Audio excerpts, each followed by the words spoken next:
Recently খবর এসেছে আদিত্য রয় কাপুর আর আনান্যা পান্ডের সম্পর্ক নাকি ভেঙে গেছে, আর এর জন্য নাকি শ্রদ্ধা কাপুর দায়ী। এই ভিডিওতে আমরা আদিত্য রয় কাপুর আর আনান্যা পান্ডের রিলেশনশিপ নিয়ে কথা বলবো। আদিত্য রয় কাপুর আর আনান্যা পান্ডের রিলেশনশিপ আছে, এটা তারা কখনো নিজের মুখে স্বীকার করেনি। তাদেরকে বিভিন্ন জায়গায় একসাথে স্পট করা যেত, এমনকি তারা নাকি একসাথে ঘুরতে গিয়েছিল। যখন থেকে এটা নিউজে এসেছিল তারা প্রেম করছে, সাধারণ মানুষ কখনোই তাদের মেনে নেয়নি, বরং তার জন্য আনান্যা পান্ডেকে অনেক ট্রল ফেস করতে হতো।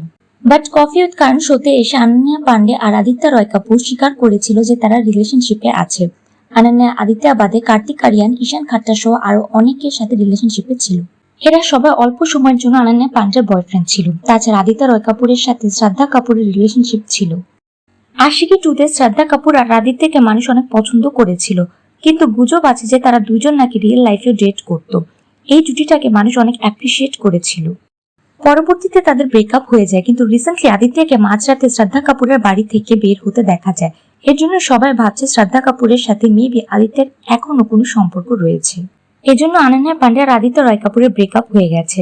এছাড়াও আদিত্যকে সারা আলী খানের সাথে একটা পার্টিতে দেখা গিয়েছিল, যেখানে মানুষ ভাবছে এমনও হতে পারে সারা আলী খানের সাথে আদিত্য রয় কাপুরের প্রেমের সম্পর্ক চলছে। আনান্যা পান্ডে রিসেন্টলি তার ইনস্টাগ্রামে একটা পোস্ট শেয়ার করেছে, যেখানে লেখা ছিল যে যা তোমার তা তোমার কাছে আসবে, এটা তখনই তোমাকে ছেড়ে যাবে যখন এটা তোমাকে কিছু শেখাতে চাইবে। যদি এটা সত্যি তোমার হয়, এটা ফেরত আসবে। আনান্যা পান্ডে আর আদিত্য রয় কাপুর কখনো স্বীকার করেনি যে তাদের মধ্যে কোনো সম্পর্ক আছে। ঠিক তেমনই ব্রেকআপের কথাও তারা স্বীকার করেনি।